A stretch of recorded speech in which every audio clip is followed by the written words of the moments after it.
that a person could go. And I started battling one of the deepest, darkest depressions that a person could ever go through, to the point that I didn't even want to live. I found myself praying every night, God, please take my life. And I would wake up every morning and I would be so mad at Him because He didn't answer my prayer.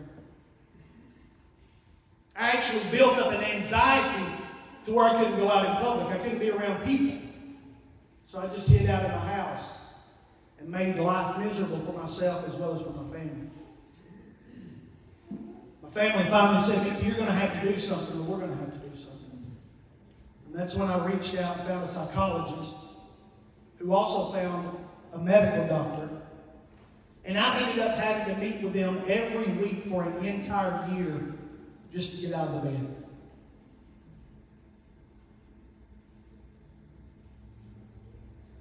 When I started getting some healing, the Lord started showing me some things that He wanted me to do.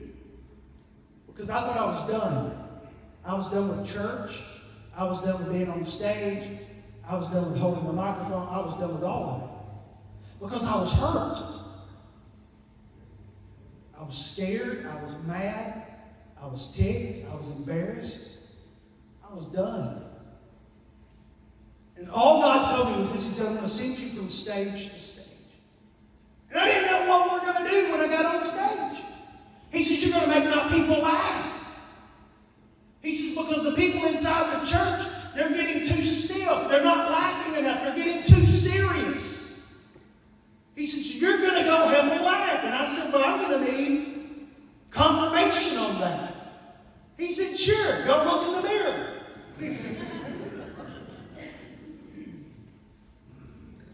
He said, when you go, I want you to talk about depression. I want you to talk about your anxiety. I want you to let people know that are battling that. I want you to let them know that I love them. I'm not mad at them. And just because some overly spiritual Christian told you what they thought instead of what God thought, you think everybody is against you, and they're not. You feel like you may be alone, but you're not.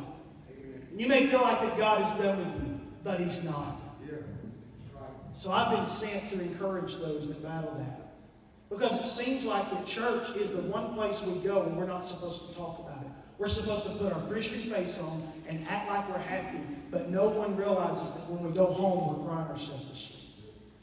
And I'm just here to tell you, the same God that helped me through my depression and anxiety is the same God that can help you. Amen. Don't feel ashamed. Do not feel ashamed. People would tell me all the time, Mickey, why don't you just get over it?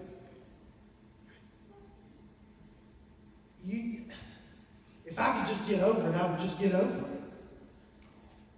And people will find out that I'm medicated. You want me medicated.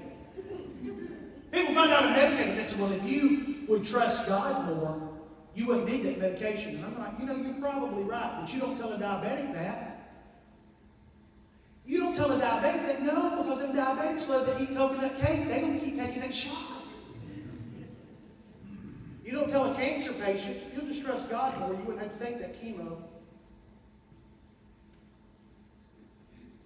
So I got afraid to tell people. But then I realized that I'm not the problem. And so I try to go around and encourage everybody that I can to let you know that you're going to be okay. You're actually a lot stronger than you think you are. And people say, well, how do you know that? Because you're still here. Amen. Because other people have checked out. You fought to be here. You're much stronger than you think you are. And God can help you.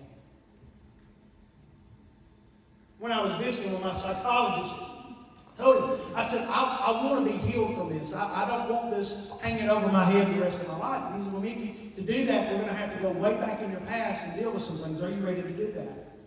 I said, I'm about to lose my family. I've already lost my job. I'm about to lose everything I got. I have nothing else to lose. We went all the way back to when I was 13 years old. When I was 13 years old, that's when my mom and dad sat me down and they gave me some information that totally wrecked my life. They sat me down and they told me that I was adopted at birth. They said that when my dad found out that my mother was not going to go through with the abortion, but that she was actually going to give me life. They said that he got so mad that he left. And I never met him. I don't know his name. I don't even know what he looks like. I mean, we got a pretty good idea he was good looking.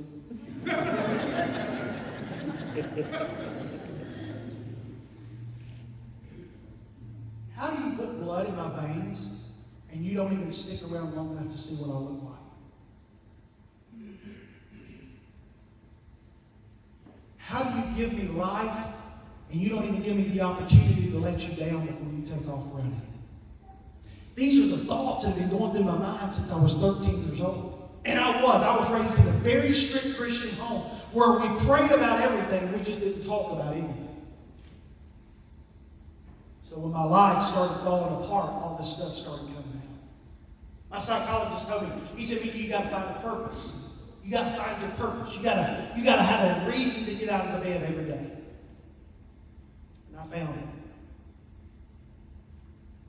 Because I used my own story and found out that I could actually help other people. That is the moment that I decided to be the voice for kids around the world that are waiting to be adopted. Because I know what they're going through. And I know how they feel. I know that by the age of 8, they're going to be wondering if anybody loves them. I know that by the age of 13, they're going to be wondering what they did wrong to deserve all that. I know that by the age of 16, they're going to be wondering if they should even stay alive, if they even have a purpose. So I've just made it my purpose and my life mission that I'm going to try to save as many babies as possible. I've been active this year, trying to save as many babies as we can save. We do that through a sponsorship program. You give some money each month and it provides clothing and food, education and health care for a child.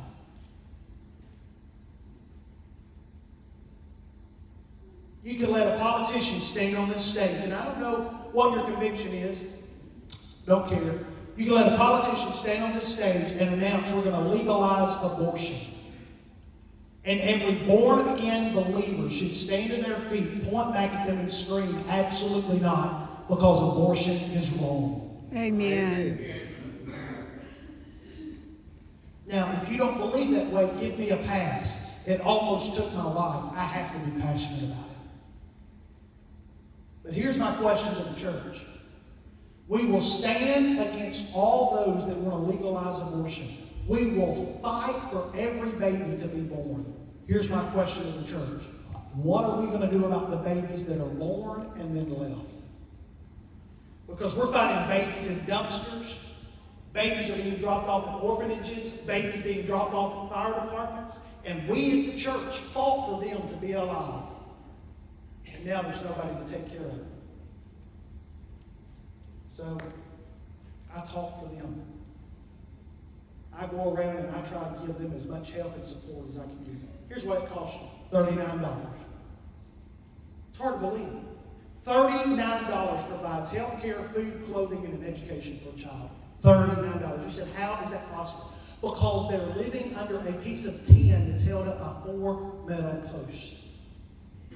They don't have football fields and basketball gymnasiums. They don't play soccer. They're just trying to live. $39. You said, well, I don't know if I can do $39 a month for a year. I didn't say anything about you signing up for a year. Well, maybe I don't even know if I can do it for 6 months. I'm not asking you to do it for 6 months. Here's what I'm asking you to do. Help me save a baby tonight. And it only